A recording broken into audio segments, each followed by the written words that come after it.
Akmenų sriuba. Kartą vienas išmintingas senolis nusprendė leistis į kelionę. Susikrovė jis nedidelį krepšį, atsisveikino su žmona ir iškeliavo. Keliavo ilgai, visą dieną jis nieko kelyje nesutiko. Kai atėjo vakaras, jis priėjo mažą kaimelį. Gera vieta nakvynei, apsistosiu čia, tarė jis sau. Eidamas kaimo takeliais, vienu metu jis sutiko žmonių būrelį. Senolis prisistatė. Esu paprastas keliautojas, pasakė jis, ir ieškau saugios vietos nakvynei bei šiltos vakarienės.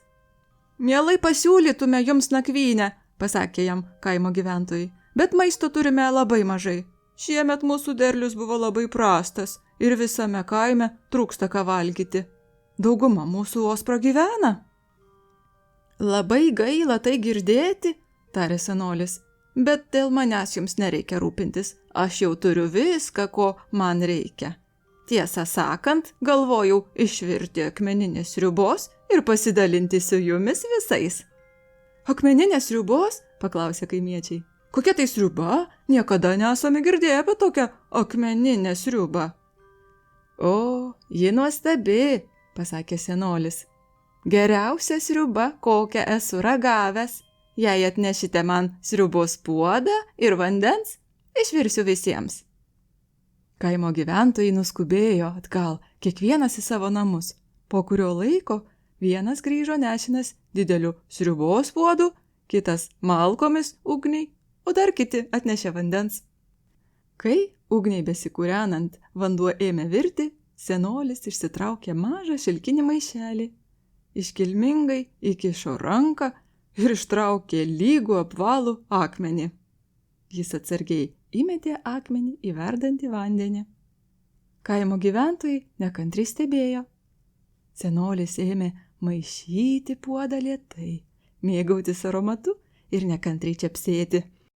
Oi, kaip man patinka gardi akmeninė sriuba, tarė jis.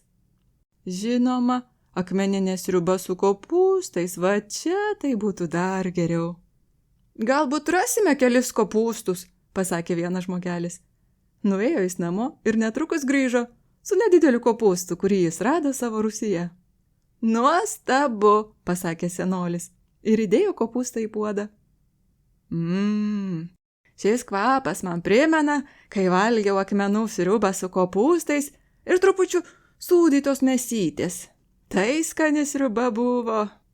Po akimirkos tylos prabilo kaimo mėsininkas.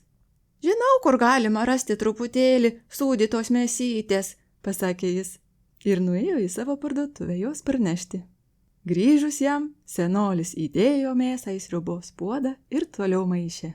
O jūs pabandykite įsivaizduoti, koks būtų šios sriubos skonis, jei į ją būtų įdėta šiek tiek svogūnų ir gal keletas bulvių ir viena ar kita morka, keletas grybų. Tai būtų karališkas valgis.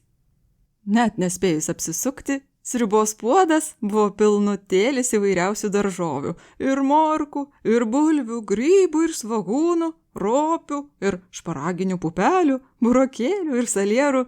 Viską sunešė kaimo vyrai, moterys ir vaikai. Be kita ko, kaimo kepėjas atnešė šviežios duonos ir sviesto. Sriubai lėtai verdant ant ugnies, gyventojus pasiekė nuostabus kvapas.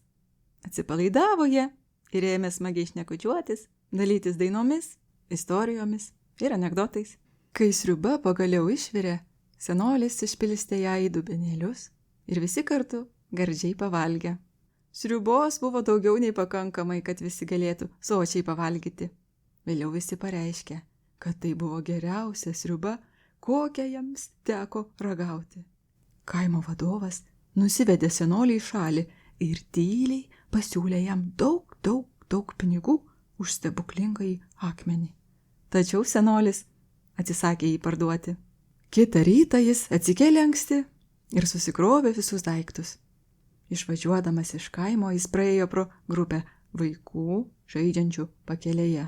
Jauniausiam jis padavė šilkinį maišelį su akmeniu ir sušnabždėjo. Ne akmuo padarė šį stebuklą, tai buvome mes visi kartu. pasakos pabaiga.